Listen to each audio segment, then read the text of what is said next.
What is up, guys? This is Archdraken here for another video. Today I'm going to be doing the Carrier Prime and the Sweeper Prime. Now, I have quite a few videos where I go in to try and test out a weapon or a Warframe, and sure enough, my Carrier Primes end up killing them before I can even touch them, which is kind of annoying and kind of funny at the same time, but it's all over awesome. So let's go ahead and jump into the Carrier Prime build, and then I'll show you guys what my Sweeper can do and why I choose it the way I choose it. So I'm going to jump into the Carrier. These are some basic things. Obviously, I don't have them maxed out 100%. I've been kind of lacking on that, which I should do. But we're going to go with Guardian first. We want to boost that our shield when it runs out, especially for like defensive purposes. You know, you always want like extra stuff that your Sentinel can do. We're going to go with Striker, so the Carrier attacks first. If you don't use the Striker, I don't know, it just kind of acts weird. Sometimes it shoots, sometimes it doesn't shoot. Sometimes it just kind of sits there and does nothing. I don't know, it's kind of bizarre. So you need that mod. Obviously, we want to do Calculated Redirection for shield. We're going to do Enhanced Vitality for health, and Fired Up for overheat. Now, I don't know how to explain the overheat as well as I should. Basically, what I do know is that it makes your carrier just a little bit stronger. Let's see here. I'm just going to go ahead and look it up real quick. It basically just increases the damage of a Sentinel after continuously firing its weapon for a set amount of times. So what that means is the more times that it shoots, the more damage it does. That's why I'll show you the Sweeper and why it does what it does in a second. So we're going to go Vacuum because you can't have you can have the Carrier without the Vacuum, but what's the point? Yes, leveling up means that you can consume more at a better efficiency than you can without it. I know it seems a little odd, and yes, it does acquire things without the Vacuum, but as always, you just want to toss it in there because you want the most amount of stuff, the best amount of stuff, as always.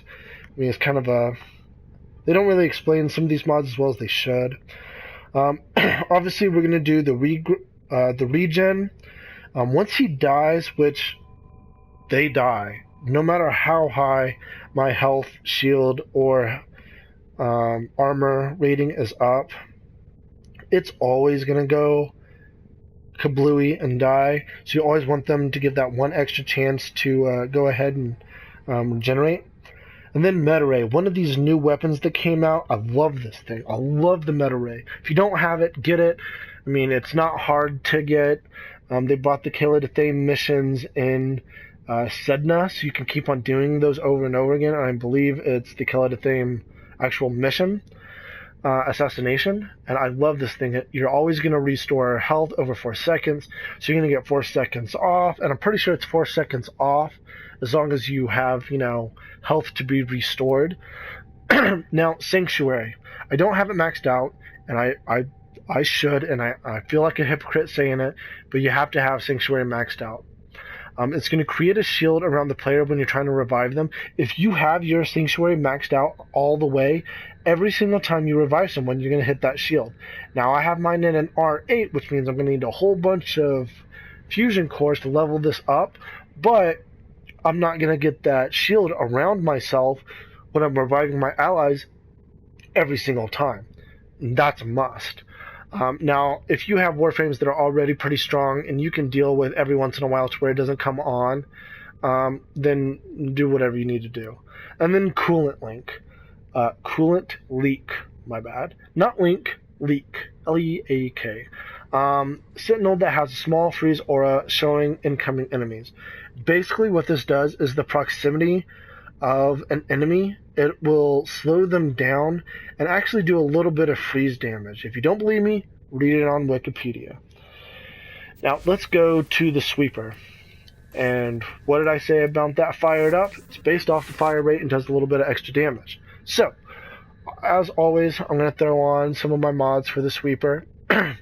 Obviously, if it's like a shotguns only on the Sword E3, you're going to have to take off the Sweeper and put on something else, which I actually prefer is the Prime Laser Rifle, only because I've done a lot of work to it, and You know, why not utilize all of those rifle mods that I already have leveled up, as opposed to like a pistol or something else.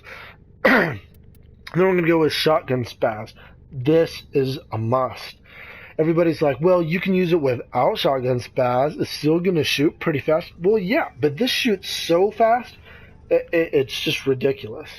So you have to have the fire rate. I like to do the multi-shot and the accelerant blast for even faster fire rate, and the puncture is just kind of like an added-on whatever. Now, this is a primarily impact weapon for the carrier, but you don't necessarily need the impact. I don't find it like a necessity. Obviously, I need to level up my blast, which is going to do a little bit more damage.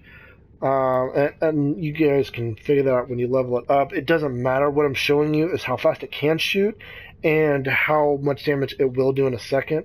I'm going to do Fidget Blast for two reasons. One, I mean, I'm liking the heat damage on the blast, and the cold, which is going to do blast, which is going to do a lot on infested, but I also have corrosive as well on toxic barrage. But on these mods, I'm using these instead of, like, let's say charged shell or chilling grasp, because these guys have a 60% status chance, which means instead of doing, you know, just elemental damage, the status chance means I'm going to be doing more elemental damage more often, which is what you want. So I'm throwing those two on. You can swap those out with whatever, but as you can see, my entire bottom row is basically elemental damage and status chance for these last three. So obviously, if I want to do another polarity, I'd probably want to do another V polarity, because you can swap these out. You can do whatever you like, but that status chance makes a big difference on the sweeper, as opposed to more elemental and no status chance, because it starts off so low. So let me go ahead and just level this thing up real quick, just because obviously I want to show you guys, you know, the full potential that it can do. What? Oh, I missed it.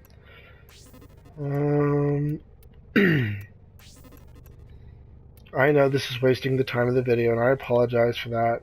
So let's just go ahead and throw a couple of these on, just because I want to show you guys that status chance with the blast, or no, the extra damage that it's going to do. So obviously I'm boosting up into the 400 rage for blast and corrosion. What I am going to do is I'm going to go ahead and bring in a rhino, and I'm not actually going to shoot a dang thing. I'm just going to show you guys what the carrier can do, but I need a little bit of a tankier build. I do like to use the Nova, especially when you molecular prime them. You're going to slow them down, but I just want to stand in an area and show you how much it does without, you know, enemies being molecularly primed from the Nova.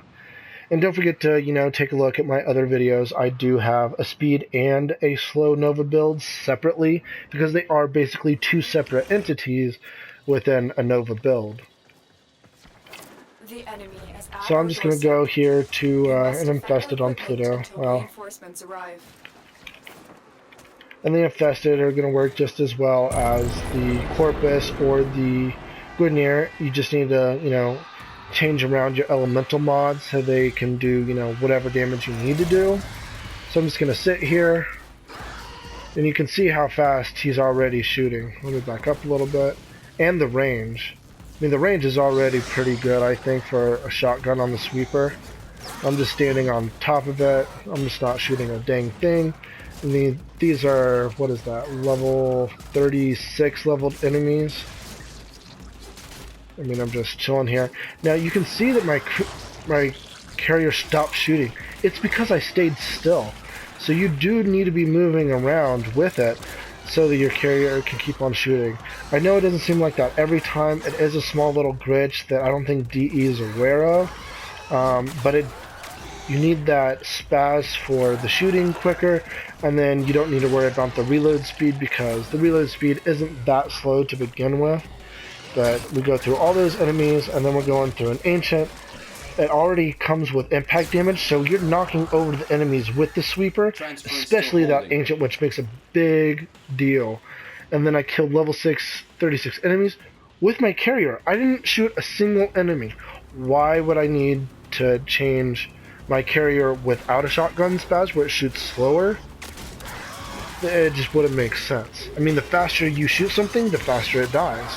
Wouldn't you want something to die faster as opposed to, I don't know, a reload speed or an extra elemental? You can do only so much damage, but if you shoot really slow, what difference does it make? So I'm going to go ahead and jump out this. The whole point was to show you guys the carrier on what damage it can actually do. I would highly suggest this build. Obviously for the meta ray, for the fired up, and for that shotgun spaz, I love. I'll show you guys real quick what I've done to the, if you guys are in the middle of, you know, we're at shotgun only type of mission, I like to go with primed laser rifle because I already have those mods leveled up with rifle anyways. So I'm pretty much doing the exact same thing with heavy caliber, split chamber, vital sense, and I only have this thing polarized twice, so I don't have that much on here. But I do have elemental mods. Now the status chance is only at 11% on the prime laser rifle, so all of these right here, they don't matter. I'll end up putting like cryo rounds, infested clip, and Stormbringer along with Hellfire down here, but I'll need to polarize it a couple of times more because it'll be more of a elemental than a status elemental. You're still going to do quite a bit of damage, but you don't need that status chance when it comes with the laser rifle because you're going to be shooting it kind of like any type of rifle, like the Telos Boltor, the Boltor, the Soma. It's going to shoot pretty fast anyways. I don't know if you want to put a fire rate in there. You can try it out. I haven't yet, but what I usually use is the sweeper. As a shotgun, they're already pretty powerful. It already has that impact damage. It already has that 400 elemental on two fronts, to where if you're shooting an ancient, you're knocking them over at the very least, and everything else is going to die while they're trying to pick themselves back up.